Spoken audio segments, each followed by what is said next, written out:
mading, eto na naman at gagawa na naman tayo ng vlog. Ilang araw nga mga mading nang ako'y tinamad gumawa, kaya naman ngayon lang ulit ako mag-a-upload. Nang mga araw nga na yan mga mading, kami ay pupunta ng Dinalungan. Birthday kasi ng kapatid ko mga mading, kaya kami bigla ang napauwi. Dapat nga mga mading ay nung 15 pa, kaya lang may pasok pa ng mga araw na yun, kaya linggo isinelebrate, inaantay pa kami, o diba, special. Hindi kasi talaga kami mga mading basta-basta makakauwi kapag araw nang may mga pasok dahil may trabaho yung aking asawa. Bukod sa asawa ko mga mading, may pasok na rin ang aking bulilit, kaya hindi talaga kami basta-basta makakalayas dito sa bahay. Sa mga puntong ito mga mading, nagising na nga yung aking bulilit at halata na mga excited siya sa kanyang pupuntahan. Pag bumabiyahe kasi kami mga mading, natutulog talaga tong bulilit na ito, pero ngayon nararamdaman siguro niya na malapit na kami kaya nagising. Nung nasa bahay pa nga lang kami mga mading, ay tanong ng tanong kung saan daw kami pupunta. Nung sinabi ko nga mga mading na sa Dinalungan kami pupunta, abay nabuhayan ang bulilit. Sobrang bibihira lang talaga kami mga mading makauwi dito, kaya naman pag uuwi talaga kami excited na excited itong bulilit ko. Syempre mga mading, hindi lang siya, pati ako. Nandito na nga kami mga mading kung saan kami pupunta. Medyo nagminor nga yung aking asawa dito mga mading, dahil alam nyo naman kantohan, liliko kami. Eto na nga mga mading at kami paliko na dito sa papasok kila mama. Pagliko nga namin dito mga mading, nakikita mo nga yung mga bata na nagtutumpukan. Ewan ko ba nagmamarites yata sila? Charis. Dahil nandito na nga kami mga mading sa Sitio Banahaw kung saan sila mama nakatira, nakikita nyo naman yung aking bulilit ay tuwang-tuwa at napapapraise the Lord pa nga siya.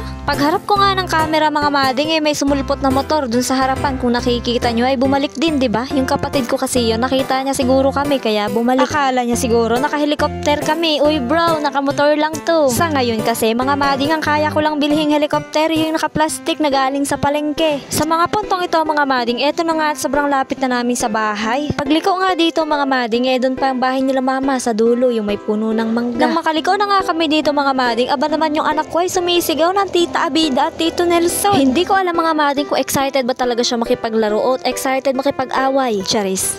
Eto na nga mga mading at nakarating na kami dito sa bahay nila mama. Abay sinalubong agad kami nitong dalawa kong kapatid na maliliit at abot tenga ang ngiti. Thank you Lord at nakarating kami ng safe. Yan lang muna mga mading. Maraming salamat.